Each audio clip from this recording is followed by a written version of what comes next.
Malah dimarah-marahin sama pembeli. Katanya ngambil untung banyak-banyak. Baru sekarang kita biasanya ngeteng 5 kilo, sekarang belinya cuma 3 kilo 2 kilo. Setiap tahun menjelang Idul Fitri, kita selalu melihat pola yang sama. Harga naik, daging naik, ayam naik, minyak goreng naik, beras naik. Dan hampir selalu yang pertama kali kita salahkan adalah pedagang. Aji mumpung, memanfaatkan momen, cari untung besar pas orang lagi butuh. Tapi, apakah sesederhana itu? Atau jangan-jangan ada sesuatu yang tidak kita lihat? Selamat datang di Bedah Realita.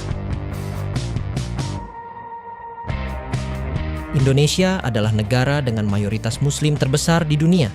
Ketika Idul Fitri datang, hampir seluruh rumah tangga bergerak dalam waktu yang bersamaan. Kita mudik, kita masak lebih banyak, kita beli pakaian baru, kita berbagi hampers, kita belanja kebutuhan pokok dalam jumlah lebih besar dari biasanya. Permintaan melonjak.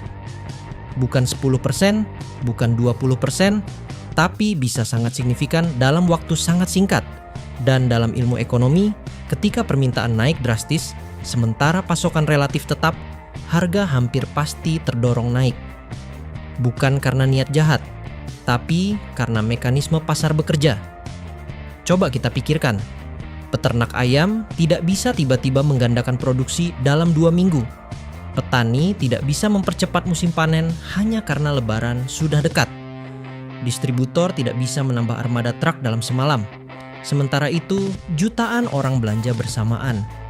Bayangkan sebuah pasar kecil dengan stok terbatas, lalu semua orang datang di hari yang sama, membeli lebih banyak dari biasanya. Apa yang terjadi? Barang lebih cepat habis, stok menipis, harga terdorong naik.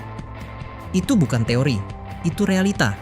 Belum lagi satu hal yang jarang dibahas, THR. Menjelang Idul Fitri, uang beredar di masyarakat meningkat drastis. Gaji cair, bonus cair, tunjangan hari raya cair. Daya beli naik dalam waktu singkat.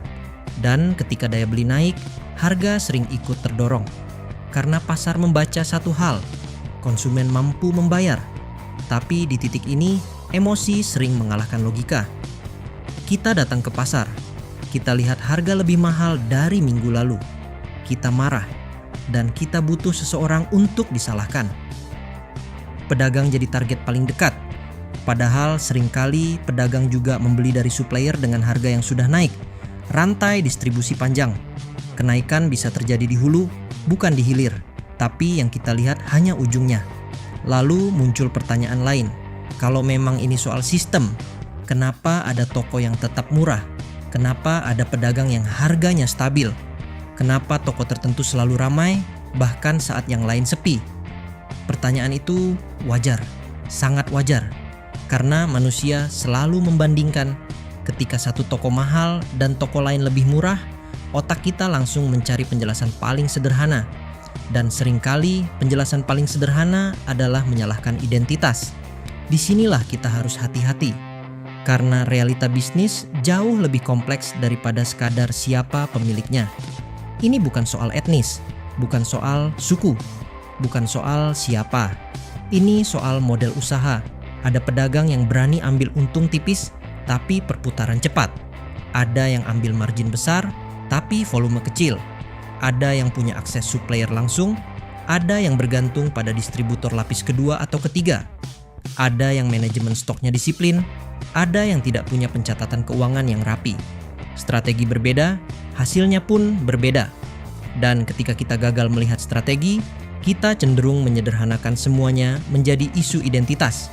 Padahal masalahnya bukan siapa yang berjualan, tapi bagaimana cara ia menjalankan usahanya. Masalah terbesar kita bukan harga yang naik.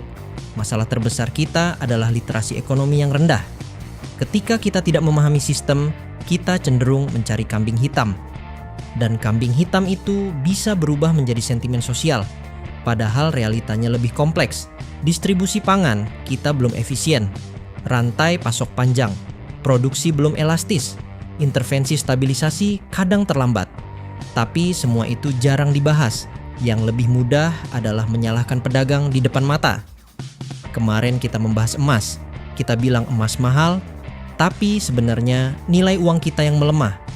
Hari ini kita bilang pedagang jahat, padahal yang bekerja adalah hukum permintaan dan penawaran. Realita sering tidak nyaman, karena realita jarang sesederhana yang kita kira. Harga naik menjelang Idul Fitri mungkin akan terus terjadi setiap tahun. Bukan karena semua pedagang serakah, bukan karena satu kelompok lebih baik dari yang lain, tapi karena sistem ekonomi kita bergerak dengan pola yang sama setiap tahun.